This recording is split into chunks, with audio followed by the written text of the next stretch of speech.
Good day everybody! Punta muna tayo sa SM Bacoor. Bale, located lang siya tapat ng National Bookstore, yung Yaw Yaw ang tawagin na ano siya, yogurt.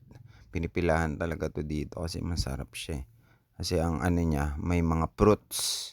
Basta masarap ang lasa ng yogurt talaga nila, quality. Medyo mahal pero masarap ang lasa. Bale 'yan yung mga may fruits siya sa ibabaw, puwede kang mamili ng mga strawberry, kiwi, 'yan yung mga klase niya, natural frozen yogurt. Bale favorite namin 'to 'pag napunta kami ng SM, lagi kami nadaan dito. Ayan yung sa'kin pine-prepare na nila. Masarap din yung mga lasa nung toppings nila, eh. Purong-puro talagang mga yogurt ang nilalagay nila, medyo healthy rin kasi. Kaya pinipilahan ng mga tao, ayan may halong fruits. May grapes, strawberry, kiwi. Ang pinili ko ano, meron dragon fruit yung sa'kin. Bale siyempre taste test na tayo.